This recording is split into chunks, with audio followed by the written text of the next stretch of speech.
Hello guys, welcome to the my channel teachers comrade. तो बात करते हैं हम आज सीटेट 2022 की, जो कि दिसंबर जनवरी में आपका होने वाला है।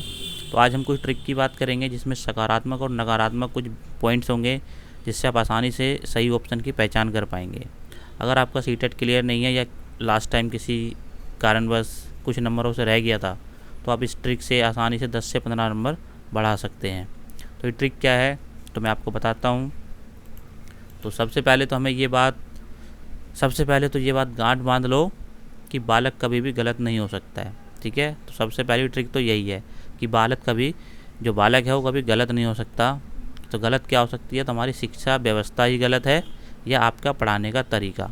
आपका मीन्स कि जो टीचर है उनकी गलती हो सकती है उनके पढ़ाने के तरीके में, या जो हमारी एजुकेशन सिस्टम है उसमें कहीं ना कहीं गलती रही होगी, तभी बच्चा फेल हुआ है या उसके लर्निंग अच्छी नहीं हुई है। ठीक है, तो यहाँ बालक कभी भी गलत नहीं हो सकता। तो ये बात आपको दिमाग में हमेशा रखना है जब भी आप आंसर को टिक लगाएं। ठीक है, ये तो पहली बात हो गई। अब दूसरी बात पे चलते हैं हम। तो सीटेट का पूरा पेपर सिर्फ दो चीज़ों पर टिका होता है, और वो है सकारात्मक एवं नकारात्मक। ठीक है, जो पॉइंट्स होते हैं हमारे सकारात्मक नकारात्मक, या शब्द क्या लेंगे हम, तो जैसे ही हम देखेंगे नकारात्मक शब्द उसको हम नहीं लगाएंगे, सकारात्मक शब्द देखते ही वो हमारा आंसर होगा। तो अब हम सबसे पहले जानेंगे कि नकारात्मक तथ्य कौन कौन से हो सकते हैं। तो देखते हैं हम नकारात्मक तथ्य। तो पहला है, जहाँ याद करने व रटने की बात हो रही हो तो दिमाग में बैठा लो कि ये नकारात्मक बिंदु है, इसलिए बच्चे को इस ओर नहीं ले जाना है। जहाँ भी बच्चे को रटने की बात की जाए उस ऑप्शन को हमें बिल्कुल भी नहीं लगाना है, वो नकारात्मक हो सकता है। दूसरा, अगर किसी विकल्प में शिक्षार्थी के लिए दंड का समर्थन किया जा रहा हो तो आपको ऐसे विकल्प का समर्थन नहीं करना है। अगर किसी को पनिशमेंट या दंड देने की बात की जा रही हो बालक को, तो आपको ऐसे ऑप्शन को नहीं लगाना है, वो नकारात्मक है। तीसरा है, जहाँ अलगाव या विद्यार्थियों की योग्यता के आधार पर उनके ग्रुप बनाने की बात हो रही हो तो आपको ये नहीं करना है। जहाँ विद्यार्थियों को अलग अलग ग्रुप में बांटने की बात हो जा रही हो, जैसे होशियार का अलग, कमज़ोर बच्चों का अलग, ठीक है, तो ऐसे नहीं करना है हमें, ये नकारात्मक हो जाएगा। चौथा पॉइंट है, जहाँ लड़के व लड़कियों में भेदभाव या लड़कों को लड़कियों से उच्चतम बताया जा रहा हो या लड़कियों को लड़कों से, तो आपको ऐसे विकल्प के साथ नहीं जाना है। लड़की व लड़का दोनों समान है एक शिक्षक की नज़र में।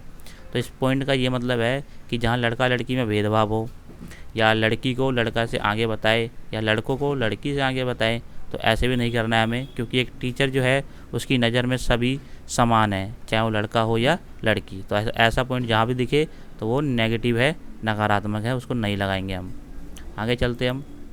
पांचवा पॉइंट है, जिस विकल्प में सिलेबस को पूरा करवाने या किताबी ज्ञान पर बल दिया जा रहा हो, तो मान लीजिए कि यह संकीर्ण विचारधारा है और आपको इसका सपोर्ट नहीं करना है। तो जहाँ भी ऐसा कोई ऑप्शन मिले जिसमें बोला जाए कि सिलेबस को पूरा करना है या उसको किताबी ज्ञान देना है, तो ऐसे ऑप्शन को नहीं लगाना है हमें, नकारात्मक सोच को ये बढ़ावा देता है। छठा देखते हैं हम, जिस विकल्प में विद्यार्थियों से अनुशासन स्थापना की बात हो रही हो उस विकल्प के साथ नहीं जाना है। जहाँ भी, वैसे तो डिसिप्लिन को हम सही मानते हैं, पर छोटे लेवल पे, प्राइमरी लेवल पे जैसे हम बात कर रहे हैं, तो जहाँ पे एक्टिविटी का हमारा जो मेन फोकस होता है एक्टिविटी से होता है पढ़ाने का। एक्टिविटी होगी तो थोड़ा बहुत शोरगुल तो होगा ही।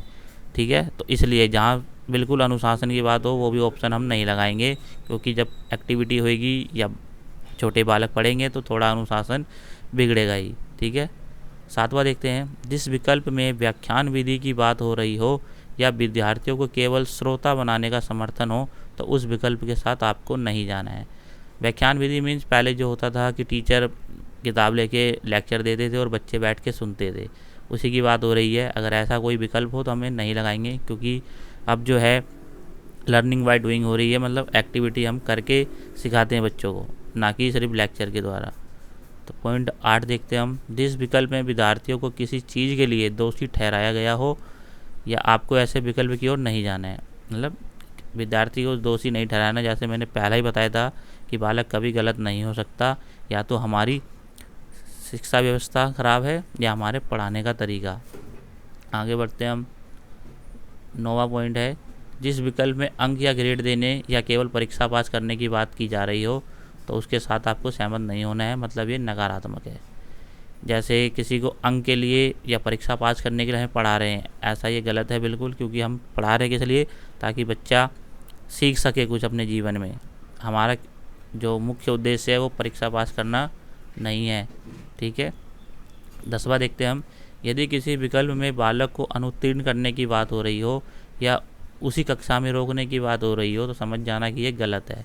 ठीक है, या किसी बालक को फेल कर रहे हो या अगली कक्षा में जाने से रोक रहे हो तो ये ऑप्शन भी गलत होगा हमारा, क्योंकि राइट टू एजुकेशन एक्ट के तहत 6 से 14 साल के बच्चों को ना ही हम फेल कर सकते हैं। तो इसलिए ये ऑप्शन हम नकारात्मक मानेंगे और इसको हम नहीं लगाएंगे। तो बात करते हैं हम लगाना क्या है हमें। तो अब बात करते हैं हम सकारात्मक तथ्यों की, जो कि हमारा आंसर होगा।